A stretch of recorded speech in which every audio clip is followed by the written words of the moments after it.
was an unseasonably warm evening in Washington, D.C., and the air buzzed with anticipation.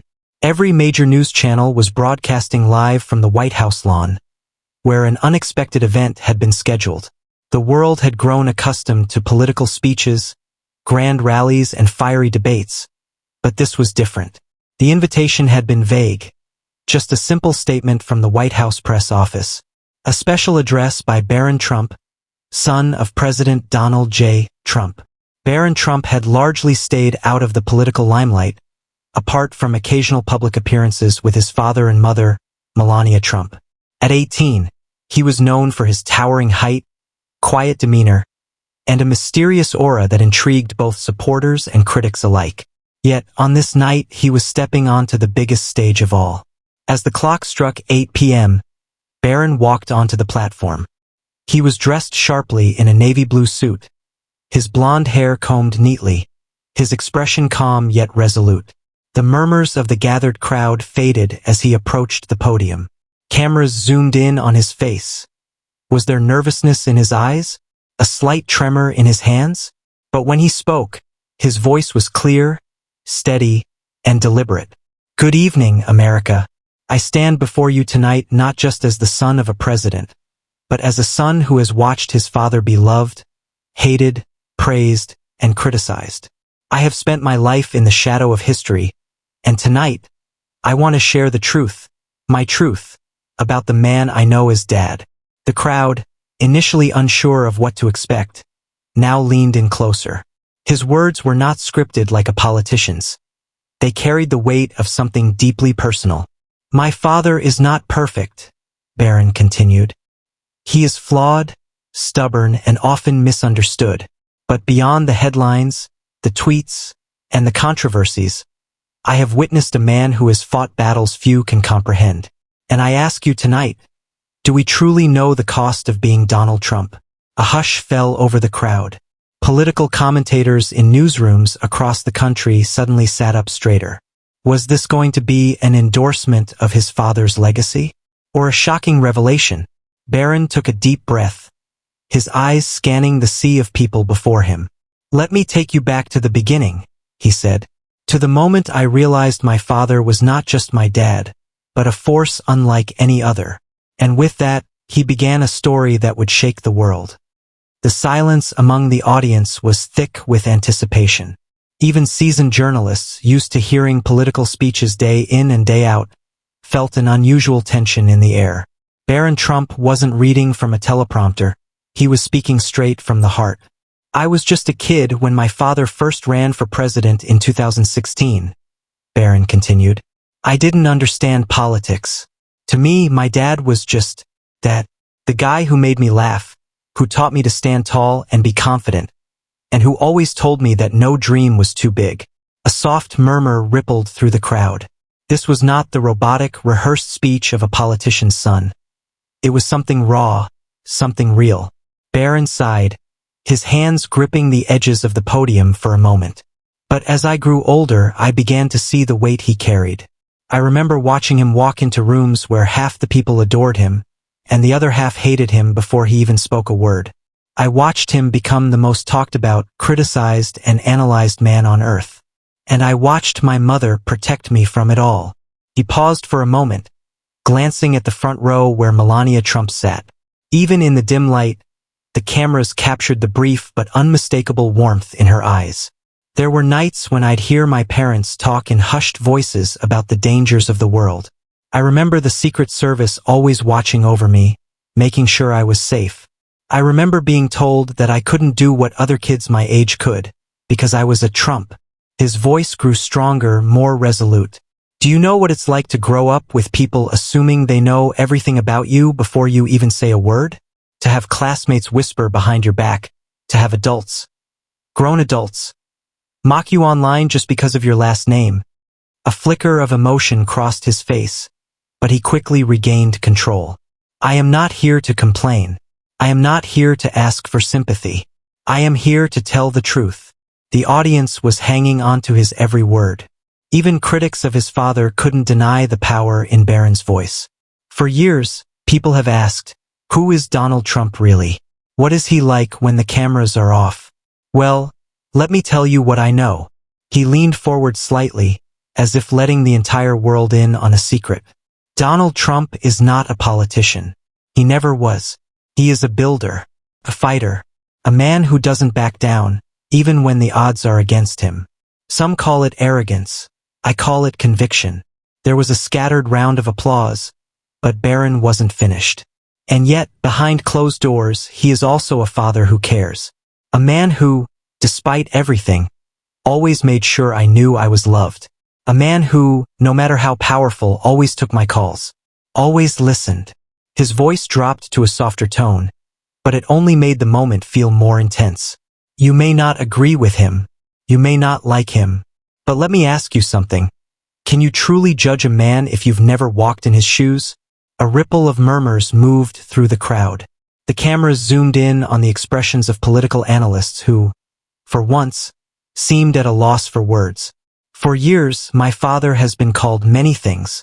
But tonight, I want you to hear from the son who watched it all. He took a deep breath, as if preparing for the hardest part of his speech yet. Because tonight, I'm going to tell you the one moment that changed everything for me. The moment I saw my father in a way I never had before. And with that, Barron Trump prepared to reveal the story that would leave the world in shock. Barron Trump took a deep breath, his fingers lightly gripping the edges of the podium. The audience, both in person and the millions watching at home, was spellbound.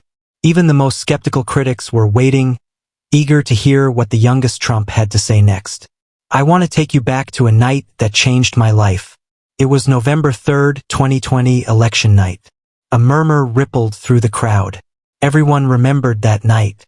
The night Donald Trump, despite record-breaking support, lost his bid for re-election. The night America split even further into two warring factions. I was just 14 at the time, too young to understand everything, but old enough to see the weight my father carried. That night, the White House was full of people, advisors, family, friends, all glued to the screens. As the results came in, tension filled the air. He paused for a moment, glancing down as if replaying the events in his mind. We all know what happened. The race was called. The media declared my father had lost. Some cheered, some cried, and some grew angry. But what I remember most clearly is what my father did next. The entire world seemed to lean in. He didn't throw things. He didn't scream. He didn't even flinch. He just sat there, staring at the screen, his face unreadable. And then, after a long silence, he turned to us, his family, and he said something I'll never forget.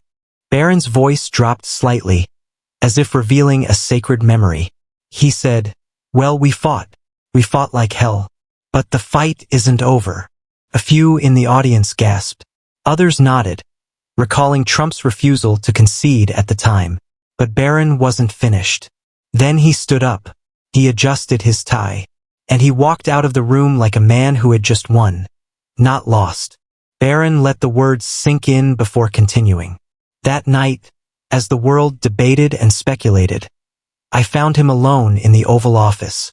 Just him, standing by the window looking out over the city. I hesitated, unsure if I should disturb him. But before I could speak, he turned to me and said, "You learn more in defeat than in victory, kid." The silence in the crowd was deafening.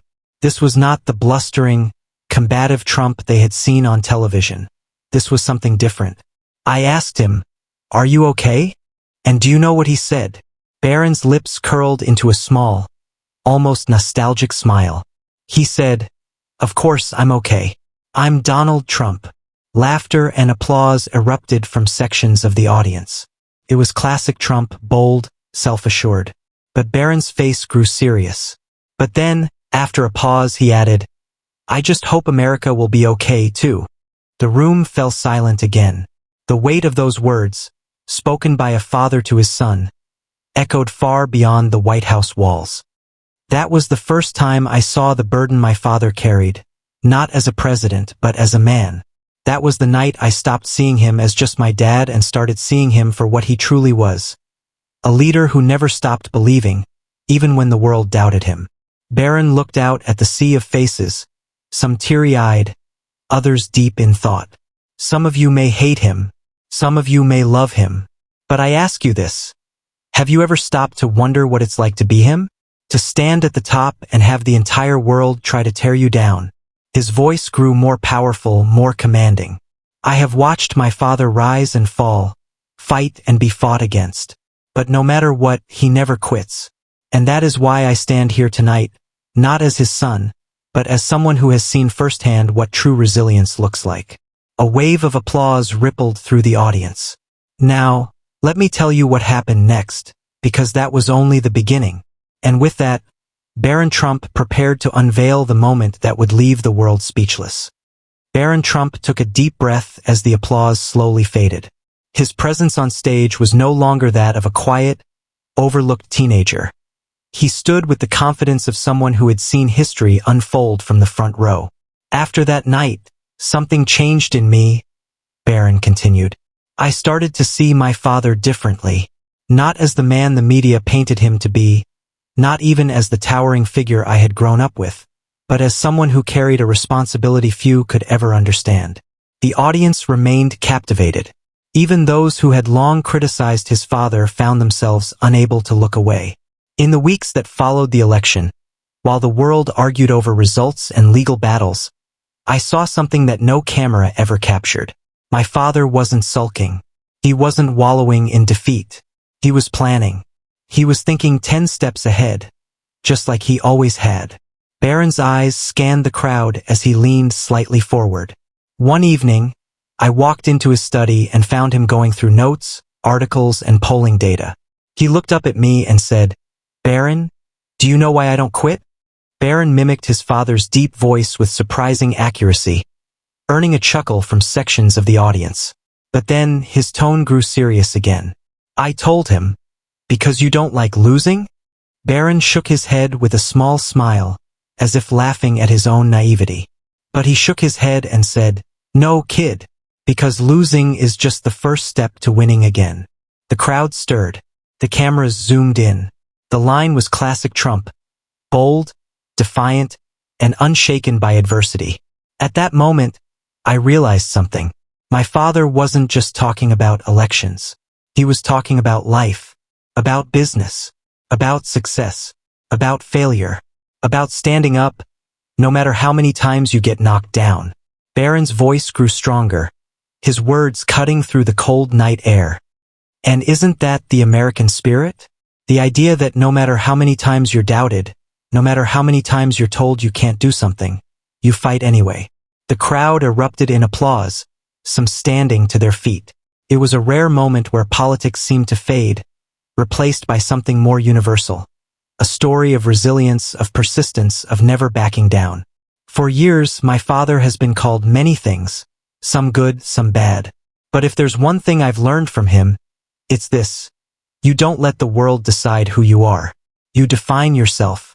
You take your hits, you stand back up, and you keep going. Barron let the energy settle before speaking again, his tone quieter now. That's why I wanted to speak tonight. Not to defend my father, he doesn't need defending. Not to change anyone's mind because opinions are set. But to remind people of something bigger. He gestured toward the American flag standing tall beside him. This country was built by people who refused to give up. People who were told no 1,000 times but pushed forward anyway. My father believes in that spirit. And whether you like him or not, you can't deny that he embodies it. Another round of applause rang out. Even the most skeptical listeners had to admit, this wasn't just the speech of a politician's son. This was something different. Barron Trump took a step back from the podium for a brief moment, collecting his thoughts. Now, let me tell you how this story really ends, because it's not what you expect. The audience braced for the final part of his speech, the moment that would send shockwaves through the world. Barron Trump stood tall, his gaze steady, his voice unwavering. The entire world was watching, hanging on to his every word. But he wasn't finished yet. I've told you about my father, the man, not the myth. But now I want to talk about something bigger than him. Bigger than me. Bigger than any election, any party, or any single leader. The crowd fell completely silent. Even the reporters, trained to analyze every political move, seemed momentarily lost in the moment. The truth is, my father's legacy isn't just about what he built in business or what he accomplished in office. His true legacy is a mindset, a belief, a fire that refuses to be put out. He took a slow step forward, locking eyes with the audience. And that mindset is not just his, it's ours. It belongs to every single American who refuses to be told what they can or cannot do. Every single person who has faced criticism, opposition, or failure, and still got back up. The energy in the room was electric. Even those who had never considered themselves supporters of Donald Trump were finding something undeniably compelling in Barron's words. My father never let the world define him, and neither should we. If you believe in something, truly believe in it, you fight for it. You build, you create, you stand tall, even when the whole world is against you. Applause thundered through the venue, but Barron wasn't done. He let the moment settle, his next words carrying the weight of something deeply personal. I don't know what the future holds. None of us do. But I do know this: history is not written by those who sit back and watch. It is written by those who dare to stand, to fight, to believe in something greater than themselves. The cameras zoomed in on his face, capturing the fire in his eyes. That's why I'm standing here tonight. Not because I had to, not because someone told me to, but because I wanted to. Because I believe that, no matter what comes next, the American spirit, our spirit, will never be broken. The audience was on its feet now. Some were cheering, some were clapping, some simply stood in stunned silence. Barron took a deep breath, a small smile playing at the corners of his lips. And if there's one thing my father taught me, it's this: never bet against a comeback. With that final line, the entire venue erupted. The speech was over, but its impact would last far beyond that night. The youngest Trump had spoken, and the world would never forget it.